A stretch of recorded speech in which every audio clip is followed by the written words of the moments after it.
আসসালামু আলাইকুম। সবাই কেমন আছেন?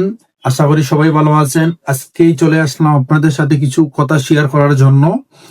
আমার ফেসবুক পেজে অনেকজন, ইউটিউবে অনেকজনে মেসেজ দেয়া থাকেন আমার সাথে কথা বলার জন্য।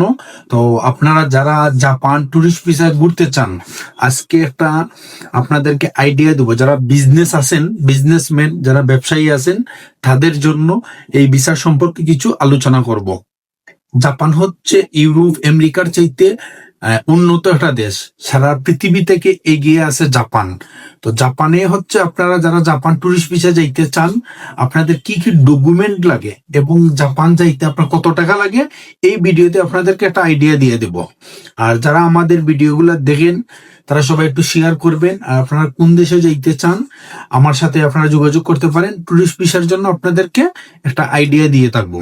তো জাপান হচ্ছে গিয়ারি আপনার এটা উন্নত মানের দেশ। জাপান আপনার ট্যুরিস্ট ভিসা যাবার আগে আপনি কমপক্ষে 4 থেকে 5টা দেশ আপনার ট্যুরিস্ট করতে হবে ট্যুরিস্ট ভিসায়। আর জাপান হচ্ছে আপনারা যারা যাবেন, জাপানে সর্বনিম্ন আপনাদের যারা জাপান যাইতে চান, জাপানের আপনার সর্বোচ্চ হচ্ছে গিয়ে আপনার যারা 10 থেকে 15 লাখ টাকা ব্যাংক অ্যাকাউন্টে সেভিংস আছে, তারা যাইতে পারবেন। এবং আপনার 3 বছরের ট্যাক্স, যারা ব্যবসায়ী হিসেবে আপনার ট্যাক্স দেয়া থাকেন, আপনারা 3 বছরে যারা ট্যাক্স দেন, ট্যাক্স রিটার্ন, আয়কর, এটা আপনারা দিতে হবে।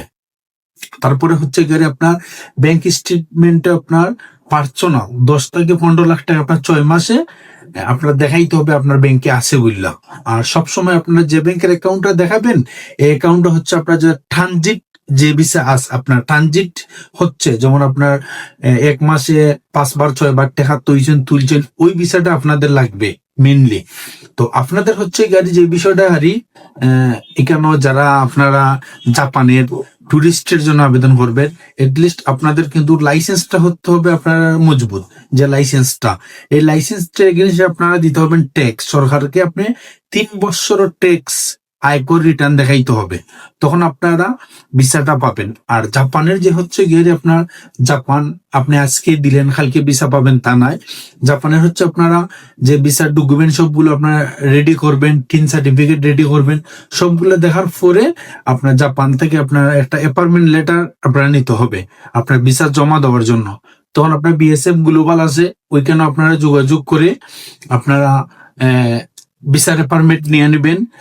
তারপরে আপনারা এখানে ফাইলটা জমা দিবেন। ফাইল জমা দেওয়ার পরে আপনার যদি আপনাকে তারা পছন্দ হয়, আপনাকে ফোন দিবে, ফোন দিয়ে ইন্টারভিউ নিবে।